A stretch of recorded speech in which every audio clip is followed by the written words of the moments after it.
स्वागत है। आज 25 जून है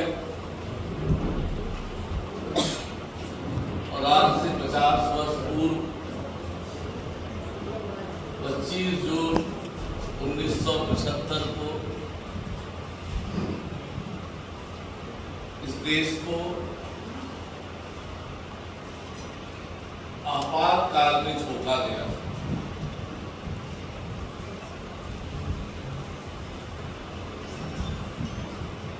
और आज के दिन को पूरे देश भर में संविधान हत्या दिवस के रूप में हम मना रहे हैं। देश में अब तक 3 बार आपातकाल लगे हैं। पहला आपातकाल लगा 26 अक्टूबर 1965 को, जब भारत चीन युद्ध चल रहा था।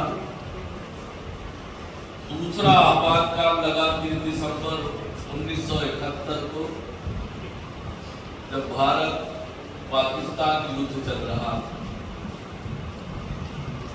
पर जब 25 जून 1975 को तीसरी बार आपातकाल लगा, देश में बिल्कुल भी इस तरह की स्थितियां नहीं थी। आखिर ये आपातकाल लगा क्यों, इसकी पृष्ठभूमि क्या है?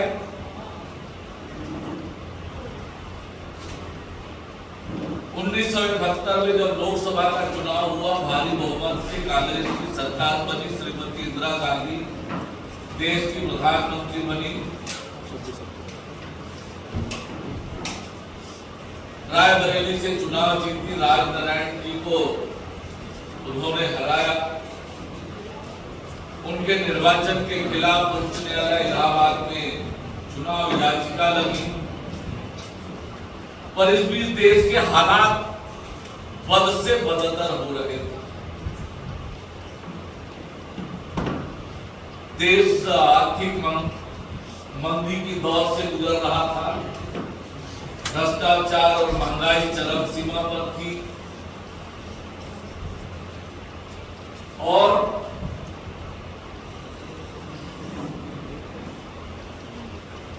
देश में पूरी तरह से असंतोष का वातावरण था। उस वातावरण में चुनाव हुआ था और कांग्रेस जीती। राजनारायण जी ने इस आधार पर चुनाव याचिका लगाई थी कि चुनाव के दौरान सरकारी मिशनरी का दुरुपयोग हुआ है, शराब बांटे गए हैं,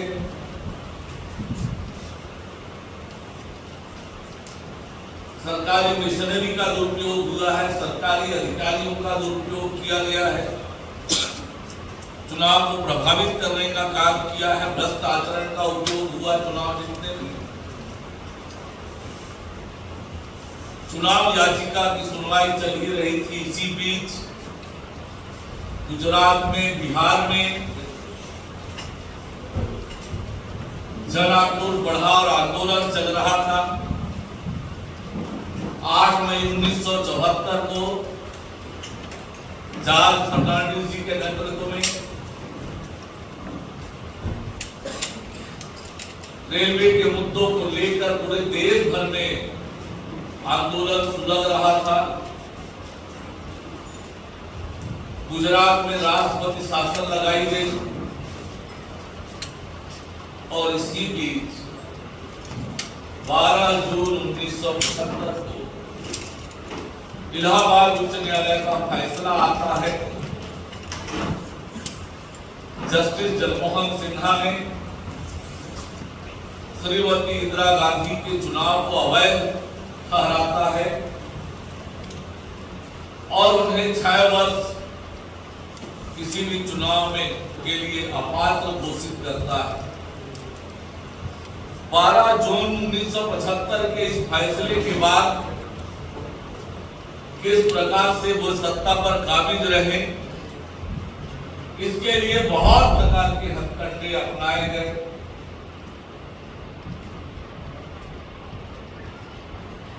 सर्वोच्च न्यायालय भी गए, सर्वोच्च न्यायालय ने 24 जून 1975 को उनकी याचिका खारिज की। उच्च न्यायालय के आदेश को सही ठहराया और आनन फानन में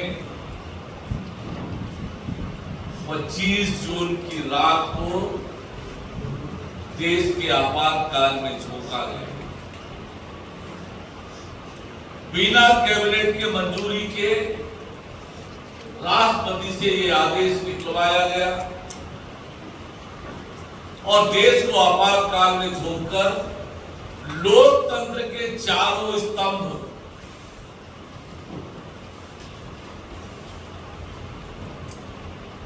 को कमजोर करने का काम किया, उस पर नियंत्रण करने का काम किया। कार्यपालिका, विधायिका, न्यायपालिका और प्रेस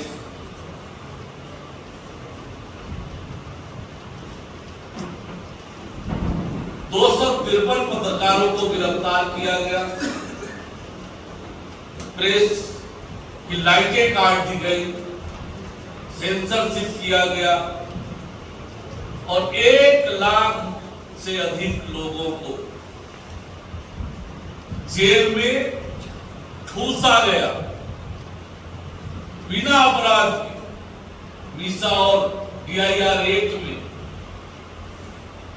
25,000 लोगों को मीसा में और 75,000 लोगों को DIR एक्ट में जेल में डाला गया। और न केवल जेल में डाला गया, जेल में यातनाएं दी गई, प्रताड़ना दी गई और जिस प्रकार से व्यवहार उनके साथ जेल में हुआ, देश के सारे बड़े बड़े राजनेता जयप्रकाश नारायण जी से लेकर अटल बिहारी वाजपेयी जी से लेकर लाल कृष्ण आडवाणी जी, मुरली मनोहर जोशी जी, ऐसे देश भर के तमाम अपोजिशन के बड़े नेताओं को जेल में डाला गया, उनको यातनाएं दी गई और इस दौरान उनके परिवार ने जो प्रताड़ना सही, कैसे कैसे प्रताड़ना उन्होंने सही, बहुत लंबे वृतांत। अन्याय और अत्याचार की हद हो गई। संजय गांधी जी ने जिस प्रकार से देश भर में अत्याचार किया, जबरदस्ती नसबंदी कराए,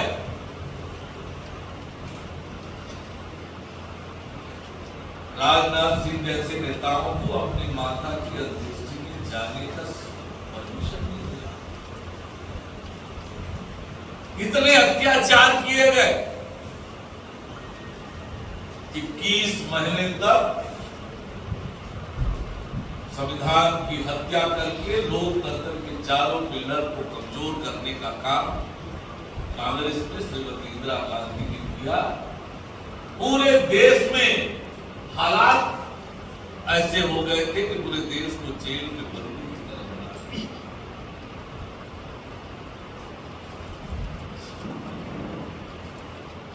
आज जब उसके 50 साल पूरे हुए हैं, इन 50 वर्षों में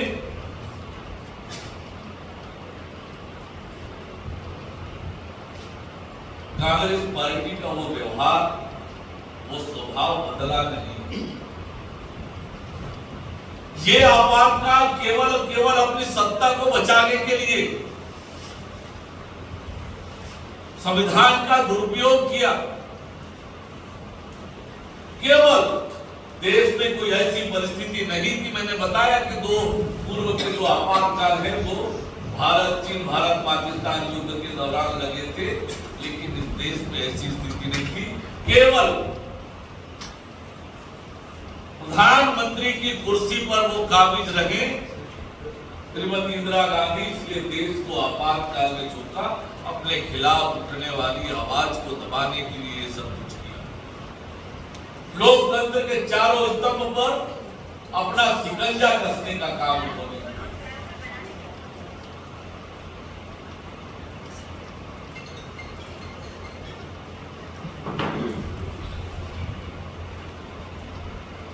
ये देश के साथ एक तरफ ये कांग्रेस पार्टी एक परिवार की सत्ता के लिए संविधान निर्माता डॉक्टर अंबेडकर का अपमान करती है, संविधान की हत्या करती है, और वो मानसिकता आज भी उभरी नहीं है। हमने देखा था सार्वजनिक रूप से कि सरकार के जारी किए ऑर्डिनेंस को कैसे कांग्रेस के नेता सार्वजनिक रूप से फाड़ते हुए देखे। आज भी ऐसी काम, ऐसी बातें हम देखते हैं कि एक परिवार से ऊपर इन्होंने देश के संविधान और देश से ऊपर एक परिवार को रखकर काम करने की मानसिकता आज भी जारी है। कांग्रेस पार्टी ने जो कुछ किया है आज भी बदस्तूर जारी है। जहां पर भी ये सत्ता में आते हैं, सत्ता के लिए जिस प्रकार से जनता के साथ खिलवाड़ करते हैं, संविधान के साथ खिलवाड़ करते हैं, बार बार ये होता है कि सत्ता के लिए ये किसी हद तक जा सकते हैं, कुछ भी कर सकते हैं सत्ता में आने के लिए। मानसिकता आज भी नहीं बदली, पर ये हमारा देश दुनिया का सबसे न केवल सबसे बड़ा लोकतंत्र है, बल्कि सबसे पुराना लोकतंत्र भी है। पर कांग्रेस ने हमेशा उस लोकतांत्रिक व्यवस्था को कमजोर करने का काम, अपने स्वार्थों के लिए, अपने हित के लिए संवैधानिक संस्थाओं को बदनाम करना आज भी ये कांग्रेस पार्टी करती है। कांग्रेस के नेता, सर्वोच्च नेता विदेश में जाकर आज भी भारत को बदनाम करने का काम करते, केवल और केवल सत्ता में कैसे आ जाए। और इसलिए ये देश को मालूम हो कि किस तरह से सत्ता के लिए कांग्रेस पार्टी ने देश के संविधान की हत्या की। आने वाली पीढ़ी को हमारे देश के लोकतंत्र की ताकत पता चले। 21 महीने तक देश को आपातकाल में छोड़ रखा, और ये देश की संविधान की हत्या ही थी, जब लोकतंत्र के चारों स्तंभ पर अपना नियंत्रण, अपना कब्जा करने का काम कांग्रेस ने किया है। मानसिकता आज भी वही है।